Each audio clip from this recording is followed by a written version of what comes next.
Thank you for visiting Past the Wire TV, the YouTube channel of PastTheWire.com. Hello, everybody. Welcome to Past the Wire TV. I'm Jon Stettin here with Jim Gazzale, ready to talk our Kentucky Derby radar number 5, I believe. Yeah, I think before we dive into that, we need to address the largest elephant in the room, and that is your clear blue skies and bright green palm trees behind you, and my barren, preserve that's still covered in snow with no sign of spring in sight. Yeah, we're doing this show poolside. I know it looks nice. It's a little chilly for Florida, but we still got a lot of hurricane damage, so you're getting the good view. Yeah. The pan round view would not be nearly as nice as this one. So we're still in the rebuild mode, but we're getting there. We'll get there. So it's a long haul, but we're nice. We got the pool behind us. Behind the pool, you got a nice waterway where you'll occasionally see dolphins and stuff swimming around. So it's kind of nice, Florida-like. So Yeah, all good. Awesome. And no jackets required. You know what I mean? All right, let's keep it in Florida as we kick this episode off here. Let's touch on the Tampa Bay Derby really quickly. Traditionally not a prep that leads to a Kentucky Derby winner per se, but I think there might be something worthwhile coming out of the Tampa Bay Derby in recent weeks. Where did you fall coming out of that one? Well, I was a little surprised at some of the negativity regarding the winner. A lot of people seem to say, well, that wasn't the monstrous performance we were expecting, and he didn't really run all that fast. And, if he breaks like that in the Kentucky Derby, and we're talking about Tapit Trice, obviously, he'll never win. And I really disagreed with all of that. Okay. My take was it was his first time around 2 turns. And I often give more leeway to a closer going 2 turns the first time than I do to a speed horse or even a stalker. And that kind of goes against what most people would consider common sense, because most people think, well, a closer going 2 turns, that scenario should favor the closer better and they should move up, in that first experience. But historically, that has not been my personal observation. My personal observation has always been they don't have that same kick first time 2 turns and first time at a longer distance than they do going shorter, and that's something that develops with a distance horse over time. So I thought that he handled the 2 turns and had a strong kick nicely, and I think that's a sign that he is a good horse. Time doesn't really mean that much to me at this point. I look at him as a green, inexperienced horse who's still learning. He was able to break slow, go wide, come around everybody, and still accelerate to the point that he had to win. You'll never know the intangible, that if they were going faster and if a horse was further in front of him, if he himself would have accelerated faster and got up. You perform to your level of competition sometimes. You put Michael Jordan on the court with a bunch of, amateur players, he's probably not going to look as good as he looks when he's playing with guys at his level, because, it would be easy for him to excel, but he wouldn't look as good as he might playing against people that bring out his best. And I think horses are athletes, and it's the same way for them. So I thought Tapit Trice ran a very nice race, and a race that he can definitely build off of. Was there anything behind him that really caught my eye? Not me, per se. Was it a very tough field? Probably not. But again, he's learning, he's moving up. And I think if nothing else, he established that Todd Pletcher is potentially very loaded if things continue to go the way they are for the Derby this year, as is Brad Cox. But I had no knocks on Tapit Trice's race, and a lot of people did seem to have. What do you think of him?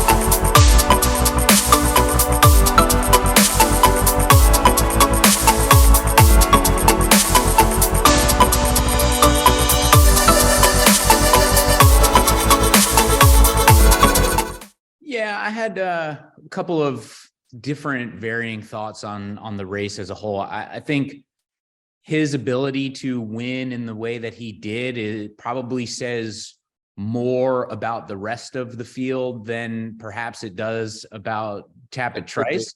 I also think, going into the race, he was the buzz horse.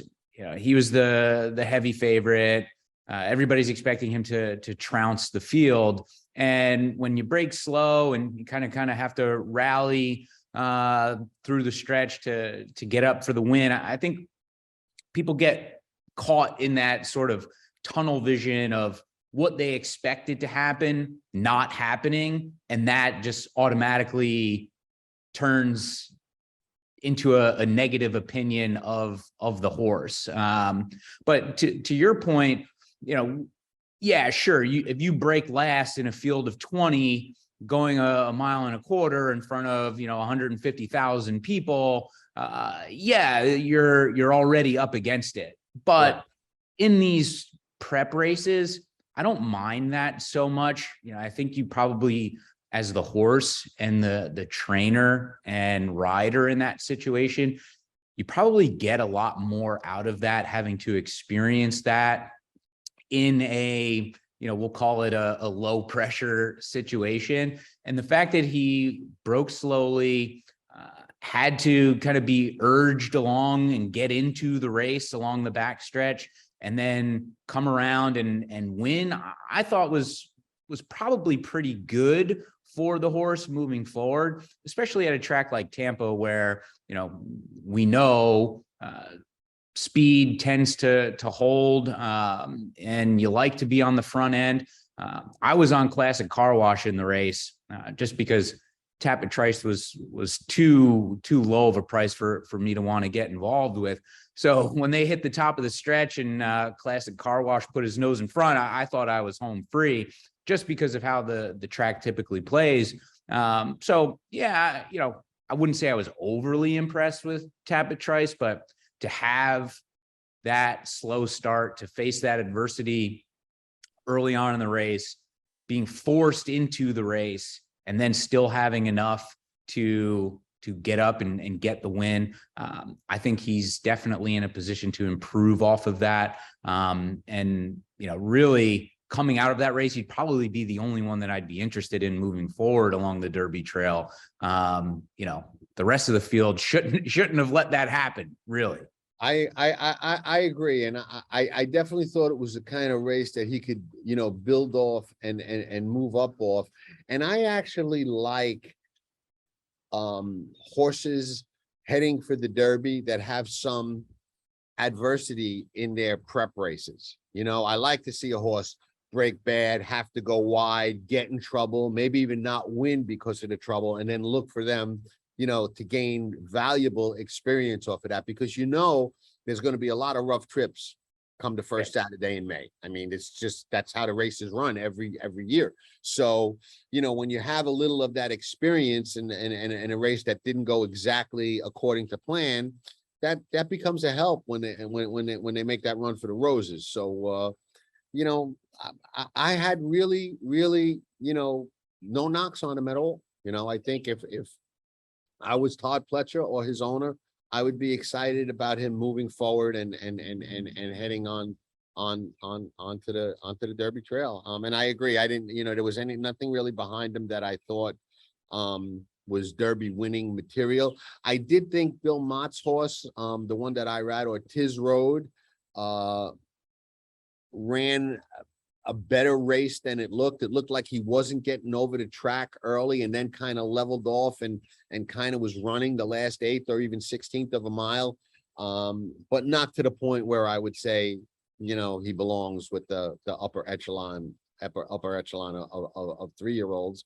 And the last thing I'll say that I thought was a little interesting, and I don't pay a lot of attention to this kind of stuff, but Luis Saez took off Secret Oath and publicly stated, and Wayne Lucas publicly stated he took off Secret Oath because he didn't want to risk losing the mount on Tapit Trice for the Kentucky Derby going forward, and was willing to lose the mount on Secret Oath because he was told, listen, if the horse runs well under Tyler Gaffleone, we're going to stay with Tyler Gaffleone.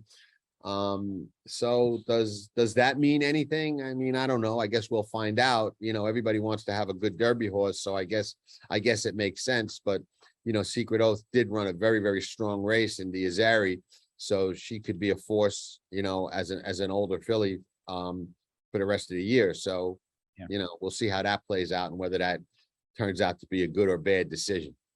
Yeah. Have you seen where Todd is going to put Tapit Trice next? I mean, you have to assume he's going to need another race.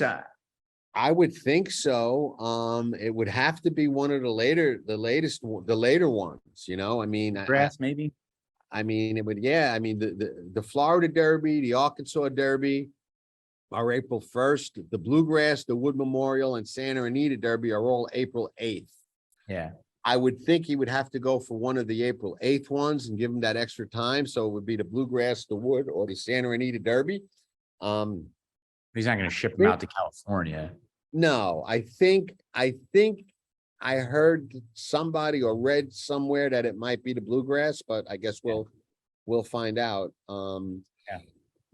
I mean, yeah, it could be either one. And interestingly, and I don't know how much any of this means, but I'm not really a stat guy, but the Bluegrass in the past 10 years, 0 Kentucky Derby winners.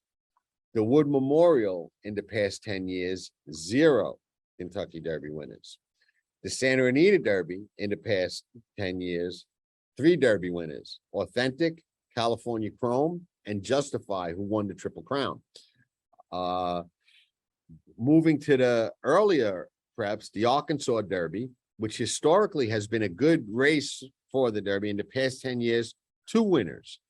Country House, which we give an asterisk win because he didn't finish first and he was probably never going to win that race, but he's in the books, the Derby winner. And American Pharaoh.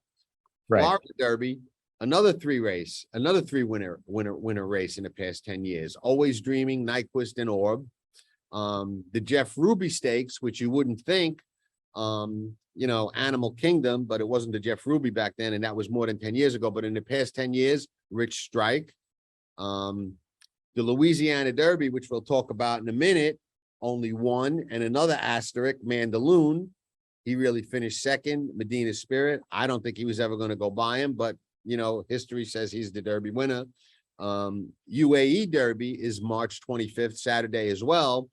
And they've never had a Derby winner. So not only in the past 10 years, ever in the history of the race. I don't know how old the race is, but they've never had one. And they've had, their share of horses in the Derby. I thought Mendelssohn was the best shot that they ever had, and he just completely tanked in the Kentucky Derby. So we'll see. Interesting. If nothing else. And the Louisiana Derby, the only one that they have is Mandaloon, who was, a put up winner, didn't actually finish first. And, so many people talk about it being such a key prep. But in the past 10 years, no. I mean, Yeah, that's kind of what we talked about a few episodes ago. where, I asked you if you felt like some recency bias might be coming into play with, Epicenter running well down there before going on to the Derby and the Triple Crown trail, and throughout the summer at Saratoga, and eventual horse of the year or 3-year-old of the year campaign. Yeah, you're right. Like, it seems like those horses coming out of fairgrounds into the Derby, for whatever reason, get a fair amount of buzz, and they ultimately don't finish first. Right. I've been to 2 Louisiana Derbies in the past. I saw Drosselmeyer win it, I think in 2010, that was, and I saw Vickers in Trouble win it in 2014. Drosselmeyer, as we know, came back a year or 2 later to win the Breeders' Cup Classic. And the Belmont too. I think he wasn't he a Belmont winner, right? Yep, he did. So I don't know that, who knows? Maybe the eventual Breeders' Cup Classic winner is in this field coming up on Saturday, a massive card there down at the fairgrounds. And in all defense of the Louisiana Derby, Epicenter did have a monstrous 3-year-old year. I mean, with the Travers, the Jim, he disappointed a little bit in the Classic, but he got hurt. Gun Runner was another one that hit the board in Louisiana Derbies. So it's not exactly a race that hasn't produced good horses, just in the past 10 years hasn't gotten a horse across the finish line in the Kentucky Derby first, asterisk Mandaloon.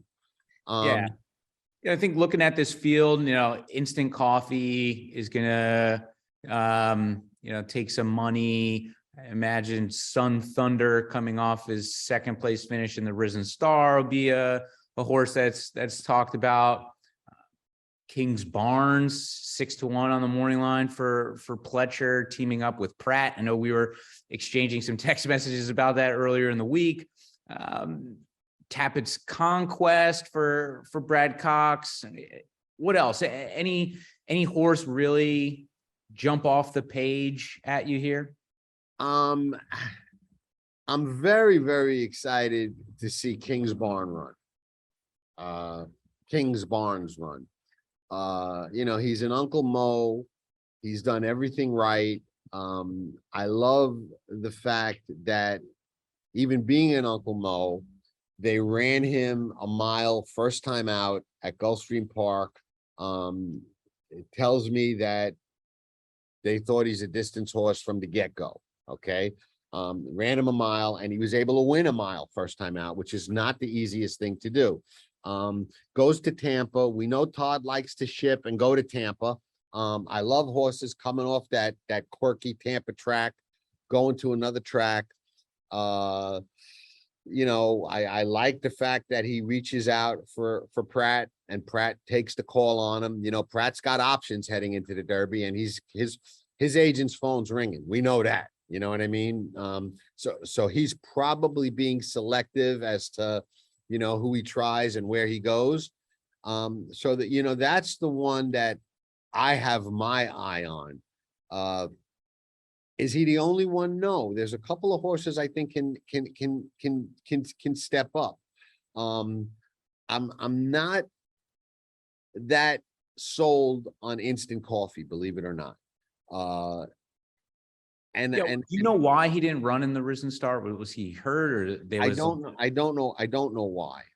That's concerning to me, I guess. That's concerning. I also don't like the fact that Luis Saez publicly said he doesn't want to lose the mount on Tapit Trice when you also have the mount on Instant Coffee. That tells me he's already committed to Tapit Trice, possibly. Right. Why would you say that? Now Tapit Trice won. If this horse wins, he kind of looks a little foolish for giving up the mount on Secret Oath. So I don't want to, read into that too much, but it is a little bit of a bizarre circumstance. You know what I mean? You give up a top filly that could have a potentially huge year, to stay on a horse that you say you want to ride in the Derby that you might not want to ride unless maybe he's not sold on Instant Coffee either, and I'm not alone in that camp. But I'm not sold on him. I see his record. I see what everybody else sees. You know, as the horses I think can jump up are Shopper's Revenge. Okay, Shopper's Revenge looks interesting to me. Closed first time out for second at Churchill Downs, then went wire to wire in a slow race at Oaklawn Park, then reverted to coming from way off the pace to run second. So this son of Tapit has some diversity, you know, some versatility, is on the improve. Okay, so you know he's a maybe to me. The other one is the other Steve Asmussen horse, who I'm not really sold on, but I thought Disarm could potentially be interesting. I remember when that race came up at Oaklawn, I really hadn't handicapped the race, but I was watching the races that day and I saw him in and I knew I liked him at Saratoga. So I quickly glanced at the form and I'm like, wow, this is kind of a tough spot for him to go a mile off the layoff. I think if he wins, he's gotta go right for the lead, coming out of those sprints. And he didn't. He was taken back and made a run. And it definitely looked to me like he needed the race. I find it odd he's coming back in this spot. I'm not sold that he's a distance horse, but I wouldn't be surprised if Steve Asmussen is smarter than me when it comes to this and he's running him here. So is he just taking a shot to see? I don't know. He's bred certainly to like the distance, but you know, the two Asmussen horses look to me like definitely horses that can step up.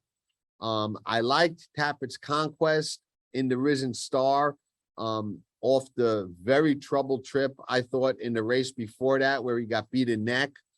Didn't run well in the Risen Star at all. I'm not sold on him anymore. So, you know, I have to say, you know, all roads for me lead to Kingsbarns in that race, and seeing if he's as good as he might look. And if he does win, I mean, then Todd is really sitting loaded. I mean, now he's got Kingsbarns, who's a serious contender, Tapit Trice, who's a, you know, obvious contender, and the horse to beat, Forte, who's at this moment the favorite and leader of the division. So that would really give him a super strong hand heading to Louisville. Yeah. Yeah, I like Kingsbarns too. I put in a Derby future bet on him a month and a half ago, just before that race in Tampa, actually. And you know, two wins in 2 races, you know, stepping up into the Louisiana Derby as your 3rd career race. Yeah, on paper might be biting off more than you can chew, but this is a January foal, so he's one of the older horses in this race, which alleviates a little bit of that concern. It would probably maturing at the right time, hopefully. And he was an $800,000 purchase too. So those two things kind of suggest that he belongs here. So I'll back him at 6-1 on the morning line. When I first looked at this, I thought maybe that might drift up a little bit and you might get a little bit of a better price. But as I've kind of, as I've looked, the opposite. Yeah, as I looked closer, you know, after my first pass, I thought it might drift up, but diving a little bit deeper, you know, we might get, you know, 3-1, 4-1. Yeah, that's what I'm thinking. 3-1, 7-2, and I think that's fair in this field, honestly. Yeah, yeah. This Sun Thunder is intriguing to me. You know, if anybody read the Kentucky Derby wagering guide that you put out a few months ago, you know the Risen Star and the Louisiana Derby is where we start to see these horses start to really show who they are. And I thought Sun Thunder ran decently well in the Risen Star. So I would expect him to take a step forward here. And I think any step forward in this field makes him a legitimate contender here. So I'd be interested in a little bit of him. And then, yeah, Tapit's Conquest. I didn't really like the Risen Star for him. So I kind of take like a wait and see approach with him. The other one that was intriguing to me a little bit is Jace's Road, only because he's coming back to Fairgrounds where he ran his best race. And in these prep races where strange things do continue to happen as we get into the Derby, I wouldn't be surprised to see him with a little bit of a return to that form. Probably a bit too much to ask to compete in here, but I wouldn't be surprised if he represented himself quite well in here, returning to Fairgrounds, and where he did run his best race and seemed to like it. So makes a lot of sense. And Giroux went to him over Tapit's Conquest, and right. he probably had his choice of the two Cox horses, and he went to that one. And Tapit's Conquest had a lot of buzz going into the other race. So I would think that you could be onto something there. And I agree with you on Sun Thunder. Sun Thunder, his last race I think is a lot better than it looks. I think he had a lot of trouble that day, had a lot of traffic, things didn't go his way, and that's another one of those races that I think a horse can benefit from and go forward off of. That experience. And McPeak does tend to jump up and win these kind of races. Back to Kingsbarns, it will be his first race sans Lasix. No Lasix, that's always a concern. And looking ahead, if he does win to get to the Derby, he would be going against that whole Apollo thing, that Justify was the only horse that's been able to knock that trend in the past 100 years or whatever it's been. Yeah, I was actually thinking about that just before you brought it up here. I would have figured we would have been hearing more about that that trend or that historical stat, if you will. But I feel like we're seeing now more and more of these quality horses, like we talked about a few weeks ago. Like I mentioned that Central Banker horse running in the I think it was the Gotham at Aqueduct. I had 10 races, and right. Funny enough, he got up and finished a decent third in that race. But we're seeing more and more lightly raced horses coming into these final couple of preps. And I don't know, I feel like Justify winning the Derby and the Triple Crown, making his first start as a 3-year-old, might have squashed a lot of that chatter. But who knows? Maybe it'll creep up as we get into Derby week, and I think if he wins, a way to separate. If he wins and he's heading in as a contender, I think we'll start to hear about that. Even though he's got those two monstrous races and he's from a powerhouse barn, Kingsbarns is a little bit under the radar. I mean, you don't really hear anybody talking about him. He's not on any lists that I've seen, or I haven't seen any buzz surrounding him at all. I've heard whispers around Gulfstream Park that Todd does like him and is high on him. And I think that a little bit of a tell there is the fact that they did run him a mile first time out. I don't think you do that with a horse you don't respect and think you'd handle it, especially a guy like Todd, who is, probably as sharp as they come. So, this horse has no buzz. I think if he wins, all of a sudden he'll have a lot of buzz, and one of the things we've talked about on I think every Derby Radar show we've done this year is that there's a horse out there somewhere that's not really stepped up and jumped up yet and said, hey, pay attention to me, you know? Right. And I think we could be looking at that Saturday if this horse runs a big race and steps up and wins by 2 or 3 lengths under Flavien Pratt. He's going to be the buzz horse. You know, I mean, he's going to make everybody's list and be on a leaderboard, and you know, and then we'll start hearing the Apollo thing and whatnot. Yeah, this is an interesting time, right? This is the last time we'll see these horses until the Kentucky Derby. They're going to run here, and then, you know, assuming the top 3 or 4 will go into the Derby, and we'll see them, you know, start getting some workouts in at Churchill Downs. So this is their last race before the big one. So with that in mind, whether it's Kingsbarns or any of these other horses, what are you looking for in these final preps that would suggest to you that this horse can be a contender or can step up again and compete for the Derby?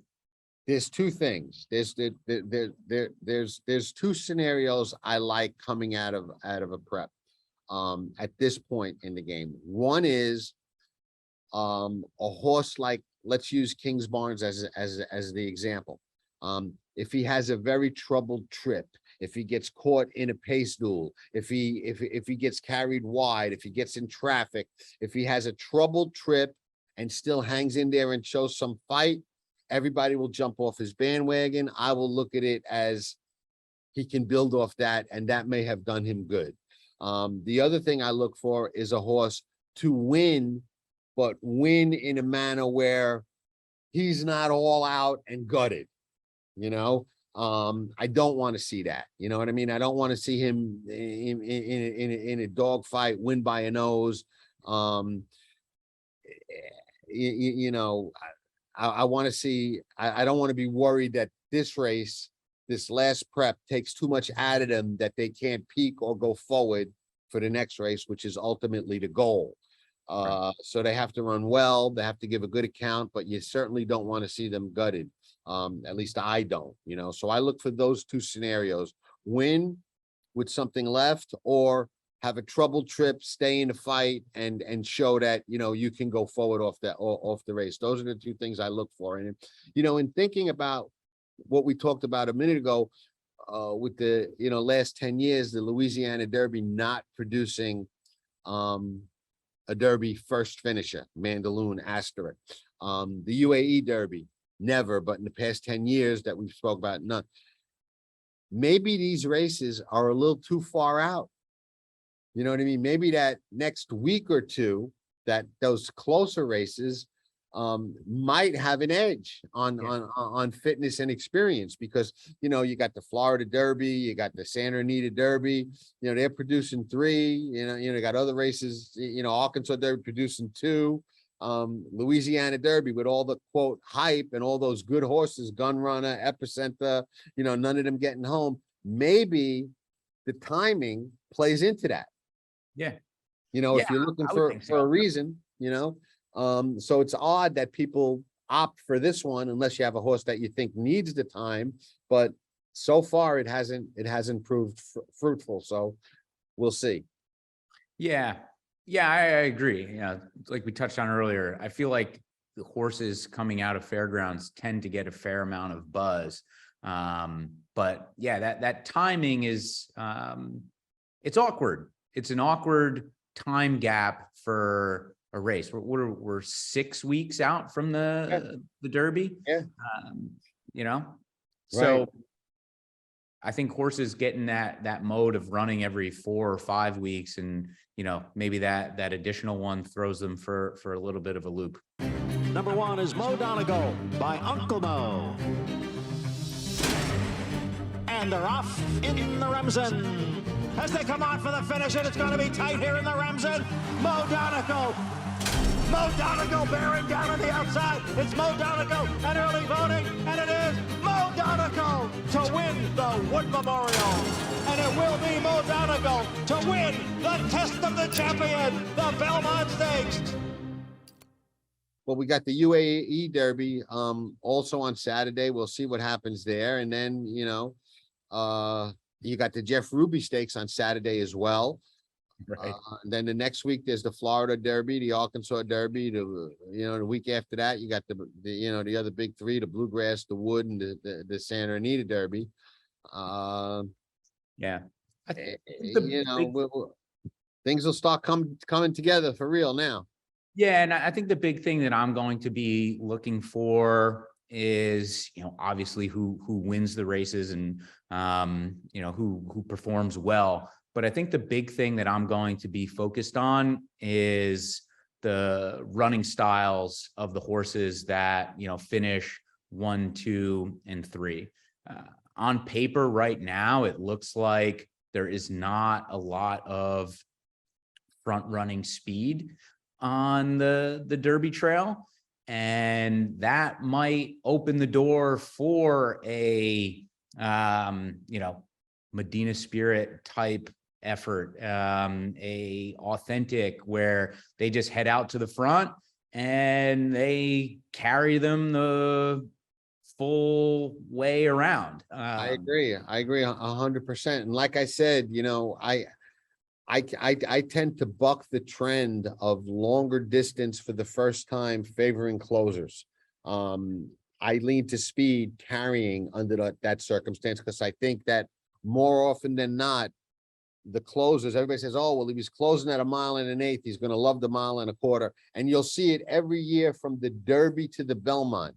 There's going to be a horse or two that's closing in the Derby that everybody's going to say, oh, he's going to win the Belmont. You can go back 25 years and list all of the horses they said that about. I don't think any one of them ever won the Belmont. Yeah. It's and I think, the first time that they go that longer distance, where logically it makes sense to think, oh, well, they're going to love that. They don't have that same kick, that same punch, and the horse in front actually has the edge to keep going and carry, as opposed to the horse that, logically you would think is going to catch him. So I think exactly to your point in the Derby, you can see a year like this when you don't have a lot of, seemingly early pace on paper, a horse getting out there and saying, come catch me, and they just don't. Yeah. So that'll be what I'm focused on over these next couple of weekends. Who not only separates themselves from a talent standpoint, but who also fits the running style of the Derby and, might be able to take advantage of being out there on the lead all by themselves. Yeah, no. And let me tell you, speed has held, even with horses that haven't won, there were certain years that speed has really, really held. I mean, I remember, Bodemeister went so fast at the half mile and, 3/4, you would have said, this horse has no shot to be on the board. You know what I mean? And he was in the fight till the very end. So you just never know, you never know. One interesting point about speed holding, and I know that they say jockeys and trainers are the worst handicappers, but when Palace Malice was in the Derby with Mike Smith, and they ran that first 1 1/8, like they were shot out of a cannon and, ultimately faded. After the race, he said that he was a little bit surprised that Palace Malice was able to carry that speed for 1 1/8. And I used that to my advantage when he showed back up in the Belmont, right? If you're going to slow it down a little bit and try and get that 1.5 miles, knowing that you've got a good horse underneath you, and that paid off pretty well. I think it paid off pretty well for you too, right? It did, yeah. I made a big bet on, I hit the pick 6, and I think I hit the pick 4 for $20 or something like that. They're definitely $20 or $20, I think. I hit the pick 4 for, I loved Palace Malice that day off the Derby. And it was the exact, like we were talking about, opposite scenario, not because he was closing in the Derby, because he showed that extra speed in the Derby. And to me, it just looked like a race that would set him up for the Belmont. I knew Mike wasn't going to do that again. He was going to let him relax and settle. And I just thought that race really set him up very, very well for the Belmont. And I think Shug had a horse in the turf race before that. Point of Entry, that was a standout on paper. So there were 2 singles in the pick 4 for me, and the pick 6. And the first leg of the pick 6 that year, I had spread in that race, okay, and I forget the name of the horse who won, but the Stephanie's Kitten won and was the favorite, and she beat a horse named, I want to say, Better Than Lucky, that Joel Rosario rode, I think, for Tom Albatrani, who was the longest shot on the board and looked like a winner, took the lead, had the lead, and then got nailed the last jump by Stephanie's Kitten. That had to be $150,000 swing in the pick 6 for me. You know what I mean? And I was like, oh man. And it wound up being extremely chalky until Palace Malice. The pick 6 didn't pay a lot. The pick 4 paid nice for $20. I don't remember what, but I was at Oakland Park that day, and I remember I had to wait a long time for them to get the money for me. So so I know it paid well.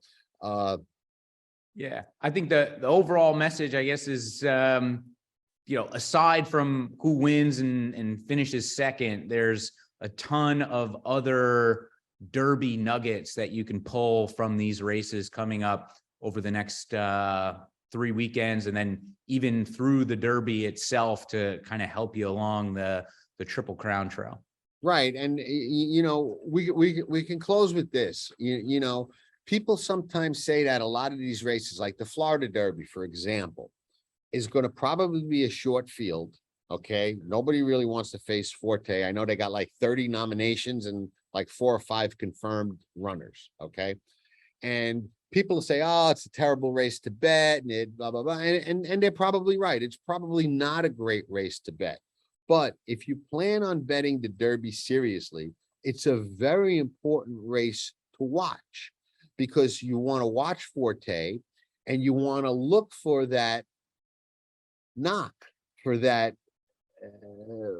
maybe tell or sign that he might not be as good as everybody thinks.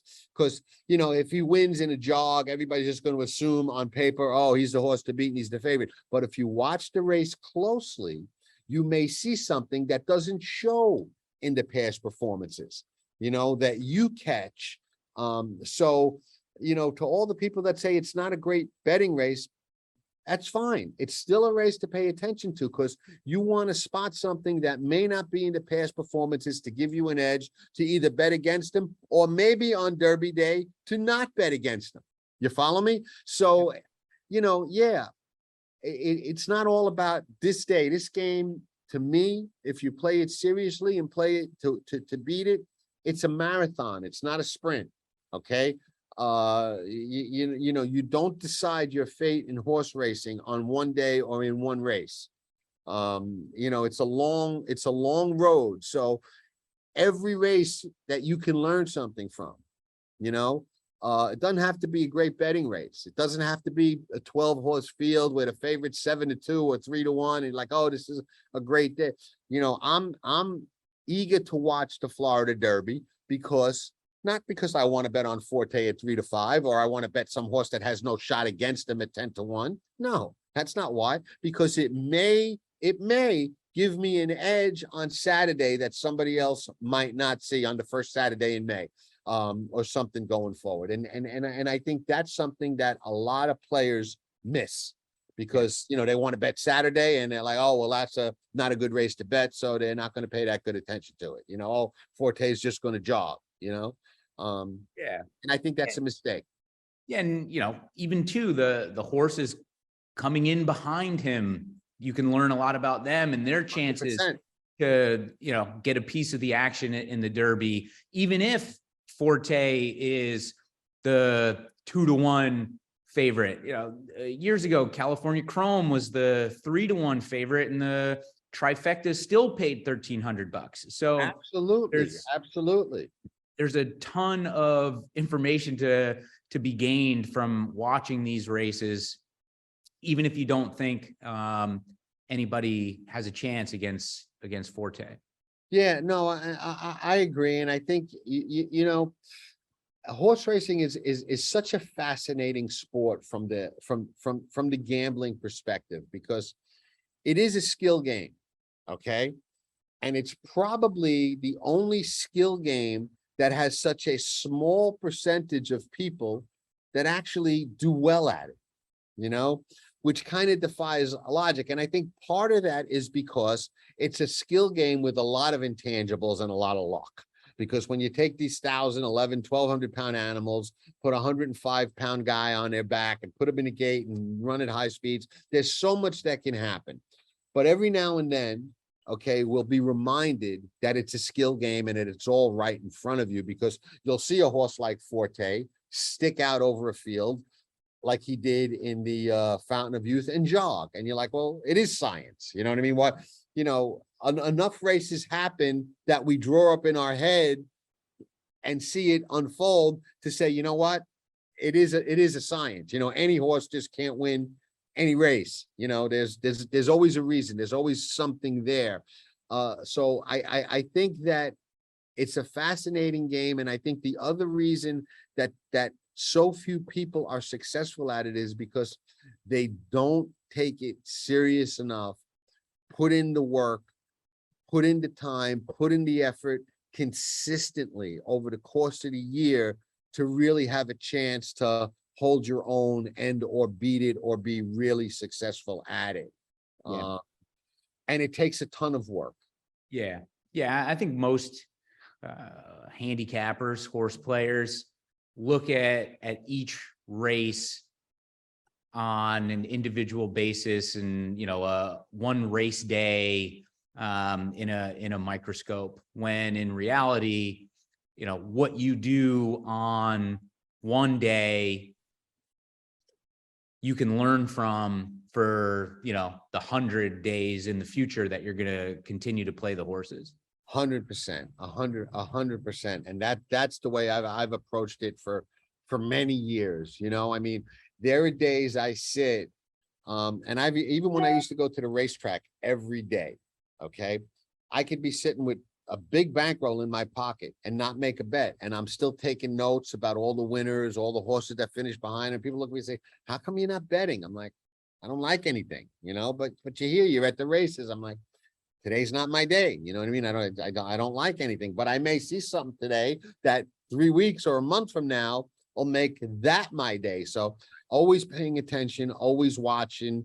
You know, I like to say always like a cobra, sitting there ready to strike, but you don't strike till you see what you like in front of you, you know? And that's how you do it. I think anyway, you know, I mean, whatever works. I never try to tell anybody to do it my way, because I think whatever works for you, if it's not broke, don't fix it. But if you're not winning, okay, and you want to win, some people play just for the fun and don't care. But if you really want to win, and have your best chance to win, and you're not, then you should pay attention to people who have been successful and try and see. There's enough people out there, you know, not myself, there's plenty of people out there who are successful that are, you know, more than happy and ready and willing to share their styles, their techniques, their ways of doing things. You know, there's a lot of garbage information out there too.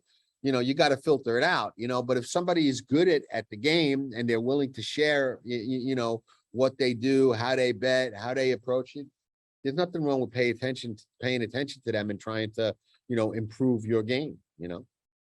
Yeah. One other way to improve your game is to sign up for the Kentucky Derby and Oaks seminar on passthewire.com. Spots are filling up.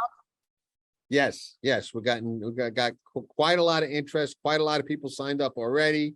I'm sure we'll get more as it gets close. I put it up early this year because we were just ready to, and I'm excited about it. And yeah, no, that's definitely a way that you can capitalize on all this work that we're doing, and kind of get a little bit of a leg up and a shortcut, and capitalize off some of the work maybe you didn't do. So or combine the different opinions. Like I say, it's always good, you know, an extra set of well-trained eyes in this game will never hurt you, you know. So yeah, our Derby seminar information is up. Check it out. We're looking forward to it. I guess we'll have maybe 1 or 2 more Derby radar shows before the big dance. Yeah. Yeah. We'll learn a lot over these next couple of weeks. That's for sure. That is for sure. Always a pleasure, Jim. I guess that's a wrap. Thanks everybody for watching. If you haven't seen it, on our Pass the Wire TV channel, Jim did a great interview with Antonio Gallardo a couple of weeks ago that I think is well worth watching. I kind of look at it as to like insight into the life of a jockey. I think he was very forthcoming and open about, you know, what a jockey's life is like, as opposed to just talking about, you know, a specific race or races or stuff like that. I think he was really cool that way. I thought that show was great. And we did a recent interview with Fred Cray, who wrote a book about the mysterious death of the great Alidar, which is a great show to watch. It'll take you back into the glory days of racing, into one of racing's greatest rivalries with Affirmed and Alidar, and shed a lot of light on the sad, unfortunate fate of Alidar, who died under very mysterious circumstances, which you can find all about if you don't know on that video. So a lot of great stuff up there, a lot of good stuff coming out, and thanks for watching. Ciao for now.